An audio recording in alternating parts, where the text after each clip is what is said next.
Hi, this is Dan Warner. You're listening to Retrospectives with John Broughton on 3SER Casey Radio. I saw you hid, you always did, in places hid from me. Just to start off, a lot of musicians I speak to often claim family influences to be the ones first getting them into music, but I believe yours wasn't a real musical family? No, not really, actually. The first band I was in was called the Warner Brothers, but none of us were related. So, I've come from Perth, and neither my parents nor my brothers and sisters were musical. So, I think my grandfather's Swedish. I think he played the banjo from memory, but that's about it. Your songwriting is something you're greatly renowned for. What kind of songwriters were inspiring you in the beginning to want to write your own stuff? Well, I was born in the mid-'60s, so I grew up. I think the first album that my brother and I bought was actually Blood on the Tracks in '75. So, you know, I grew up on the sort of '70s staple stuff of Dylan and Neil Young and the Eagles, and yeah, I think, you know, both me and my brother were absolute Dylan fanatics from when we were kids, because I actually started playing guitar when I was 7, so by the time I was 10, I could play a lot of those songs on Blood on the Track. So I think it just comes from that era, really. Now, you say you're from Perth originally, but there's always been very much a Melbourne element to your songs and to your writing. What is it about the Melbourne musical community that you find unique? So I think it's the group that I got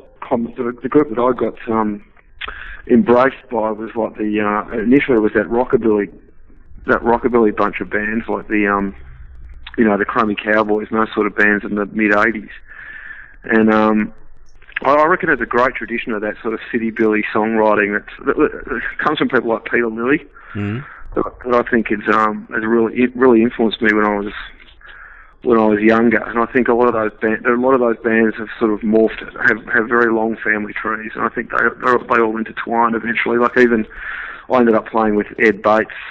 I still do play with Ed Bates, who's a steel player, but initially he was the guitar player with I think it was the Polacco Brothers. That's right. Way back then, and then the Sports, and then the Chromie Cowboys actually. So he was actually the one who got me into that scene.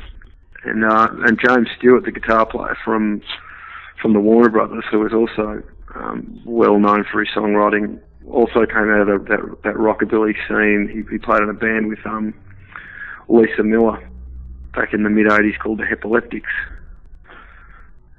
So I think, you know, that sort of inner city Melbourne city billy scene, they're all very wordy, and they took their songwriting quite seriously, I think. Yeah. There's a real sense of community, I guess, amongst the Melbourne musicians. Yeah, that's exactly right. And that's when the Warner Brothers started out, we got particularly Michael Thomas from Weddings, Parties, Anything. I mean, before we'd had a deal, or, you know, we were very well known, we went on tour with them several times.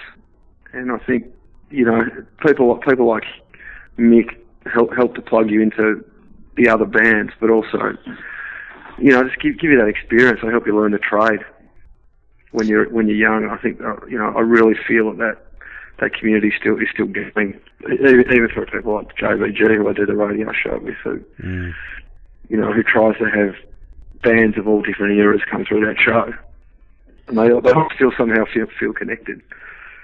Yeah, Mick Thomas has been a great supporter of yours through the years, and must also give you a great confidence boost during that time to have peer support from someone like him. Yeah, it was incredible. Exactly.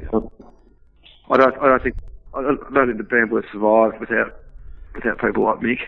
You know, because those early days we really grew our audience nationwide just by playing with him. And he would take you several times. If you liked the band, he would take you several times around the country. So not only did you learn how to play, but you picked up a crowd.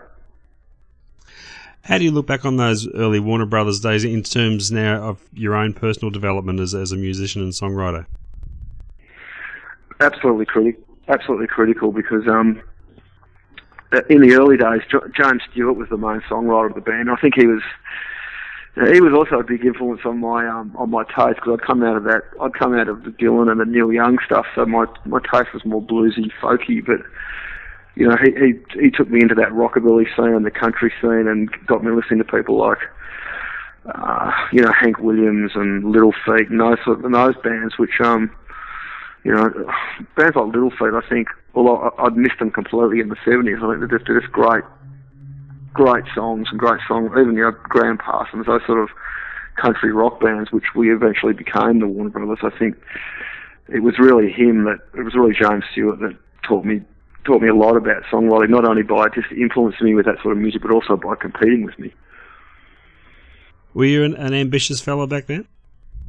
Oh, I think we all were. I think we were all pretty ambitious. I think we all still are. I think every musician starts out pretty ambitious.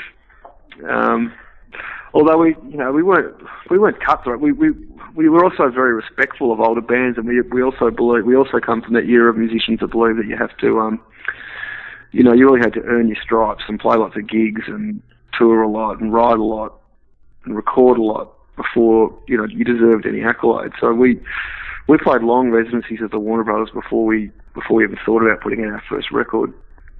I think we played, you know, the Warner Brothers was formed in about 80, must have been 85, but we didn't put out our first record till 92.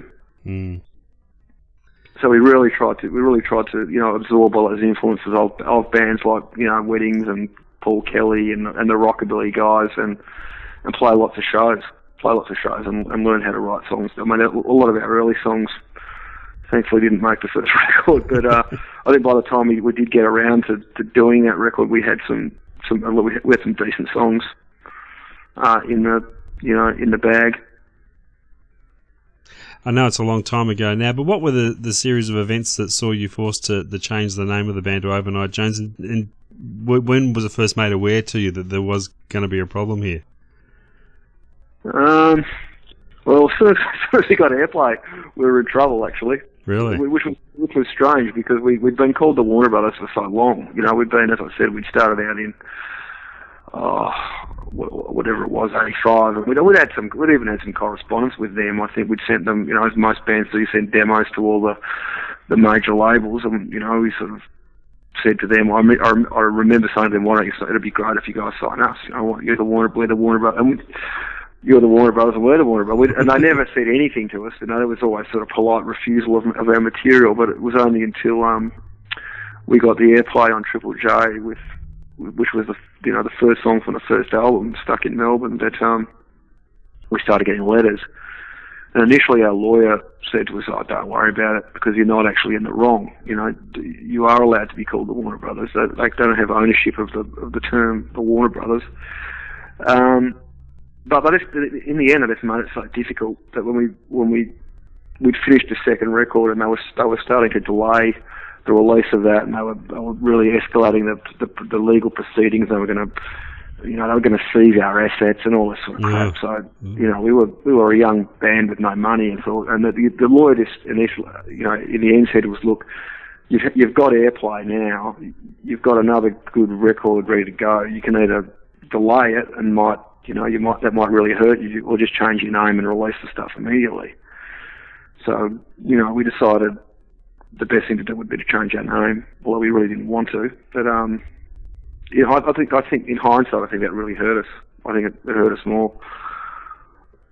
than most people realise. Was it like virtually having to start the band all over again?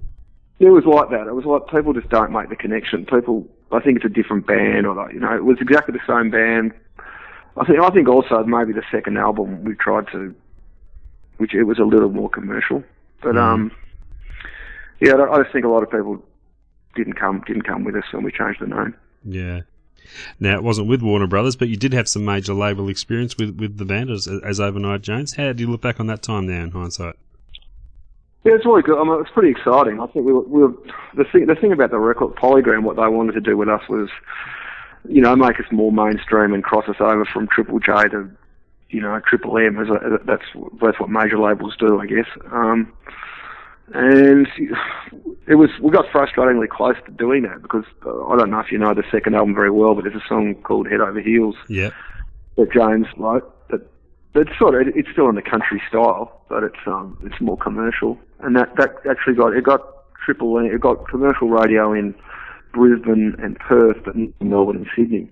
So the label lost interest when we didn't get major label airplay. So I've got mixed feelings about those. They were pretty good. They were pretty good to us for a while. They got us good tours, and they certainly lost it. But when it's a classic story. When they think you're not going to actually make that cross, they drop you pretty quickly. Yeah. I want to talk about your time working with Al McGuinness in acoustic mode. It was an act that really connected with people. I was interested to read that you felt it was a real struggle to recapture that feel in the studio. Yeah, it was almost impossible. we tried so many ways to do it because I don't know if you've seen us play, but it was always Al was actually James Stewart's cousin, and that's how we met. We met at the Warner Brothers played at one of James's sister's weddings, and Al was there. And at the time, Al's about 4 years younger than me, and James said, "Oh look, guys, I hope you don't mind, but my little cousin Al's going to get up and play a song with us." I said, "No, we didn't mind." And he got up, and he was fantastic. He was just an incredible guitar player, and I spoke to him that night. We had a really similar taste in music, Al and I, so we decided to try this acoustic thing as a bit of fun. Mm.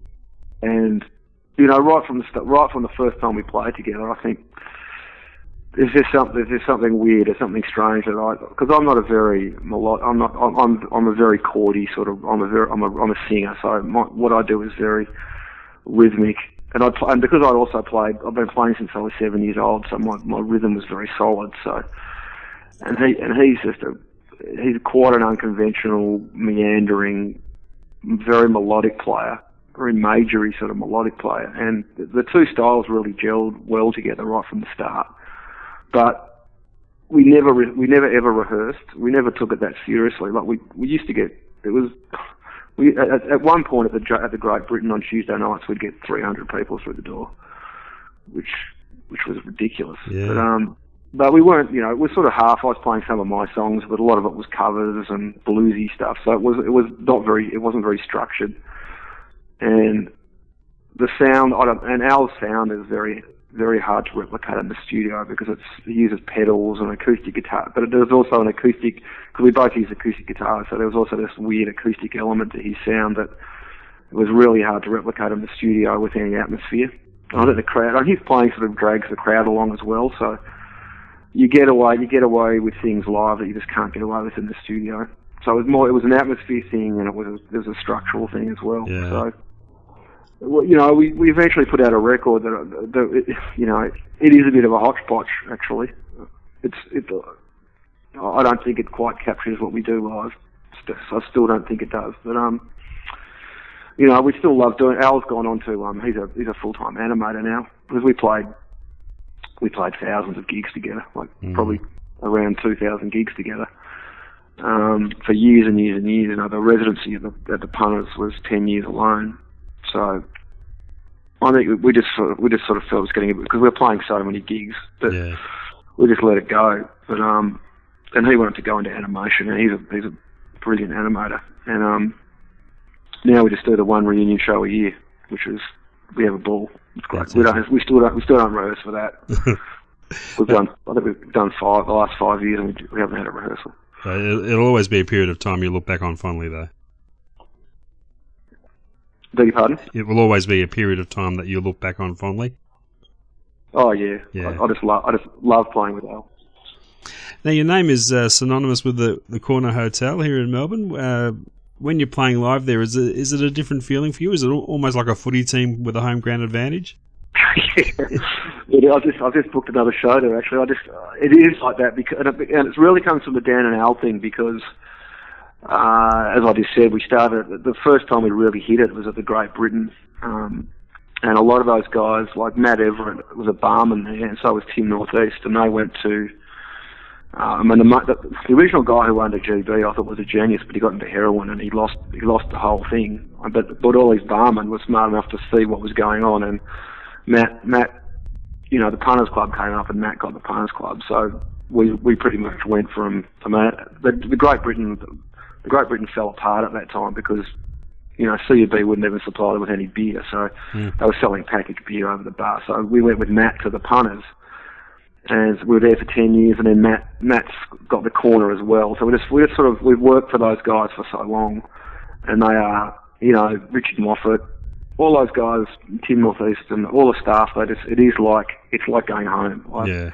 You know, I probably don't have the profile to, you know, justify doing shows at the corner, but they really want me to continue they wanted me to continue that association, and I love doing it too.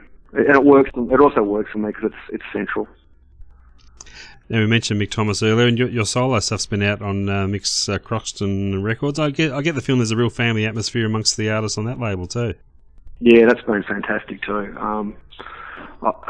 Again, I can't speak highly enough of Mick and his encouragement, and as you said before, it did mean a lot to me as a young songwriter to have his encouragement.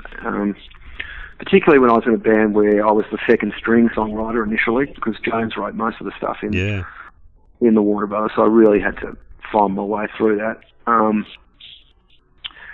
But again, I mean, the people on that label are people that I've known for lots of, many years, but also people like Marcel Borak, who eventually ended up producing my last record. I'd never met him before, but Mick put myself and Sarah Carroll and Marcel on a tour a couple of years ago,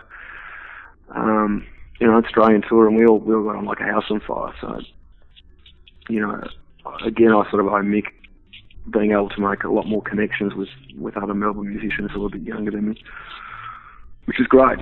It's great to be part of that sort of continuum that starts with.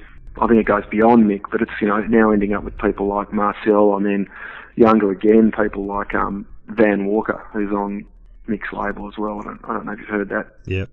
Have you heard that Van Walker record? Geez, it's good, isn't it? Very, very good. Yeah. So it's nice to have. It is nice to have that connection. Basic survival as an independent musician, is it an easier or a harder thing to do now than, say, 10, 20 years ago? I think it was really easy to start with. I think in the 80s, when the Warner Brothers started playing in the mid 80s, in that time there were lots of gigs, and they paid pretty well. And like for instance, we did a residency at the Albion Inn in Smith Street, and I think it's now called Punters Palace or something. But we played there on a Saturday night for 2 years. That tiny little room, and they paid us really well. They paid us $500 and meals, and it was just fantastic to be able to do that in those days, because you could live off that sort of, I had a couple of band gigs and a couple of Dan and Al gigs a week, and I could live off that. But then I think that when Pokies came in and a few things happened, when they started getting Soap Stars record contracts, that all dried up. But I just think with the internet, I think it's a cliche, but it's certainly for me, it makes it easier to to sell stuff and to connect with people worldwide. I mean, what I have been able to do is go and tour overseas and book tours through the internet, which you could never do. You could never do that in the 80s. You could imagine ringing up America in the middle of the night where they can't understand you anyway. Yeah. And booking a gig and turning up somewhere. I just don't think that you could never have done it. It would have cost you a fortune to do it, and you could. There's no way. It would have been impractical to do it. You wouldn't even have been able to find out where the gigs were. But now, if there's a band you like, you just look on the internet where they play and send those places emails. It's great. Fantastic. You did find yourself in New York for a while. How do you sum up your New York experience now? Oh, that was great too. I think the really good thing about that was it just gave me confidence to do the solo albums, because that's the other strange thing. I'd always been playing, even the duo show. The duo show was such a duo. It was Al didn't write songs; they were my songs, but it didn't feel like I was exposed at all, because it was such a sonic unit, that duo. But in New York, I was playing with Kevin Durant initially, but also I did a lot of gigs myself. I just had the opportunity to get out and And I had never done that before. I'd never played solo, which sounds strange, but after, you know, I'd been playing for about 20 bloody years, and then that's a whole different concept as well. Because I'd never really had to do that traditional banter stuff between songs. You know what I mean? I'd never had to do that for a complete performer. And in America, you've got to be able to do that because that's what they expect. That's a big part of the show. So you know, I was there for 2 years, and I played a lot of great gigs and a lot of weird little places. But it just gave me confidence to come back, and it also gave me a chance to write because I all of a sudden I had a lot of time up my sleeve, and I wrote that first solo album overseas and came back, and because Mick Thomas had also toured me overseas, and it was nice to be able to help him out eventually with a few gigs over there. But I came back and he said, well, you know, I had no money, and again he said, look, just come to my place, I'll record a demo for you and we'll see what you got. And I recorded I think I recorded 20 or 22 songs, and the initial recordings I just built on and used for my first record. So that was a great experience. So I think more as a performer, learning how to do that solo thing, which you have to be versatile these days. I think if you do want to survive, you've got to be able to go and play solo. If I want to tour overseas, I can't. There's no way I can afford to take a band. But eventually, I mean, the good thing about living in the States for a while is I did meet musos, so if I go to Chicago or I go to Boston, or I can usually pick up someone to play with me, but there'll be a lot of gigs in between where it'll just be me with a guitar, you know. I read somewhere that you were on part of the onstage entourage in Neil Young's Greendale show here in Melbourne. Yes. I didn't know about that. I was lucky because I started the initial agent for Warner Brothers Overnight Jones, a guy called Gerard Shalaki from Premier Artists. You probably run into him at some point. But I've just stayed mates with him over the years, and you know, as you now know, I'm a huge Neil Young guy. Like, I just grew up on that stuff. I was an absolute fan as a kid, and he knew that. And he works for the touring company that brought them out, and he said, "Look, I've got this crazy thing that you can probably do." Because you know, the Greendale show, they wanted local musos to fill out the acting roles, acting in inverted commas. So I got to be an irate farmer with a pitchfork, standing. It was the most bizarre. And actually, it was the day after. I remember me and Al had played a reunion show the night before, and I was really hungover. I was extremely, because you know we have huge nights, those reunion nights, and I had that hungover sort of shaky fear about me, and found myself on stage dressed as a farmer with a pitchfork next to Neil Young, and it was hilarious. But at the end I don't know if you saw that show, but at the end of the Greendale thing is like this sort of 70s musical number where all the characters do this dancing, and I'm the worst dancer of all time. Talk about your songwriting. Has the method, procedure of it changed much over the years? Is it still always the same method? It has a bit. I mean, I've had those. I sort of fall into these lucky situations. I mean, I've been lucky. Like every muso, I've been lucky and unlucky. But I think doing JVG's show every Sunday, where I don't know if you've heard it, but I have to do a song every week according to his theme. So I learn things. I have to learn songs I wouldn't usually learn. And also because Ed Bates plays with me, and he's a musical genius. So I've had to nut my way through, you know, songs that are pretty challenging for me musically over the years. So I think that's actually really helped my songwriting, and just I have more confidence in trying, not jazzy stuff, but I have a better understanding of how song form works just by learning lots of different songs from different genres. And also I got this great gig with Jen Anderson, another weirdo, wrote a score for The Sentimental Bloke, the silent film, and I got to tour around the world with that, with Dave Evans from the band in Knew Too Much, just a small ensemble, just a small trio, the three of us. You know, that went for a couple of years, and I had to you know, again, playing someone else's score, and I had to learn how to play mandolin, and I had to, you know, sing stuff I wouldn't normally sing, but the playing was really demanding. I think my playing just got better as well. So, you know, I'm up here at the front. I've got a couple of months off at the moment trying to write, and I'm just trying to combine all those new, you know, all those things. So I think the process has certainly changed. I'm trying to, like, I could write those songs like that are on my first 2 solo albums. I could write one of those a day, but I don't, you know, I sort of want to take it somewhere. So I'm trying different ways of writing at the moment, which is I'm trying to write more coming from a lyrical aspect first, and then trying to find a musical way through them. Yeah. But whereas usually the old days my songwriting process was pretty clumsy and painstaking, where I'd have lots of ideas on cassette and lots of little lyrical ideas, and I try to match them up, and it was like a big jigsaw puzzle. But I think just the experience on JVG and just the fact that my playing's got better and my singing's got better too, because I did a year busking with Dave at Parliament Station, which was really good for my voice. Yeah. Although my voice isn't very good today, but I just feel like I can sing. I've got my range has improved, and my playing's improved, and also probably my knowledge has improved a bit. Although I'm not, you know, you won't find me playing many solos, but I probably could if I had to. Yeah, you're a pretty harsh judge on yourself when you're writing new material. Yeah. Oh yeah. Yeah. I have a really high standard, and it probably even more so now, because as I said, I sort of got to a point where I can write an genre very easily.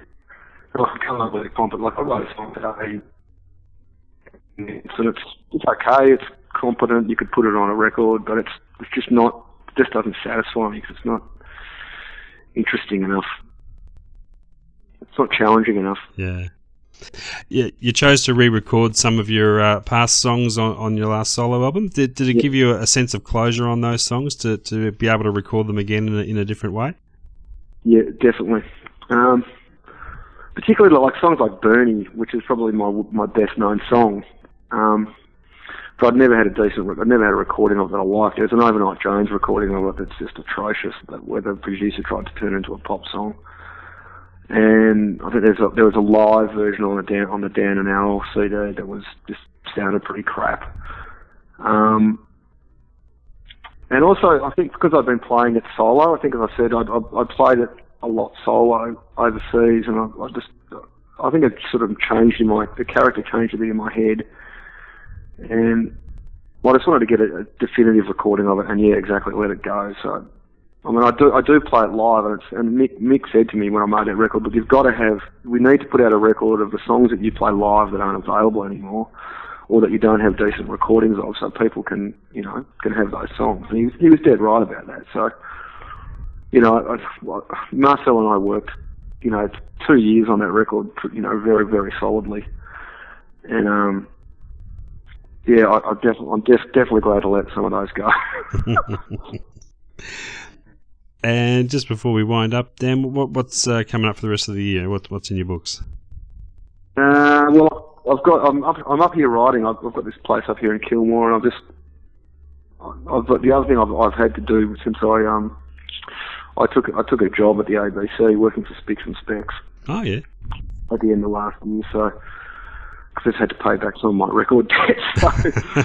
So that's, I'm going to do that again. They've asked me to go back to that. That starts in December. So I've got this great luxury of knowing I've got some, work for a couple of months at the ABC, doing something that also relates. The great thing about Spicks and Specs is that you meet all those great musos. My plan is I've got a gig at the Corner on the 18th of October. I haven't played for a while, so I want to perform Night Parrots and get a really nice band together and do that. So I'll sort of do one last performance of those songs, and then I'm really in a writing period. So when I go back to Spicks and Specs, over those 4 or 5 months, I'll record the next record, and then I'll have some cash to tour it. Fantastic. Well, Dan, thanks for catching up with us today, and best of luck with the writing as you go over the next few months. No worries, man. If you want to come to the corner show, just drop me an email about a week before. Yep. And I'll put your name on the door. Fantastic. Because they're usually really good shows, and it'll be a really good band. Well done. I'll take you up on that. Yeah, please do. Best of luck, and we look forward to hearing the results of the new material. Good on you, John. Thanks, Dan. I'll see you. All the best. Bye.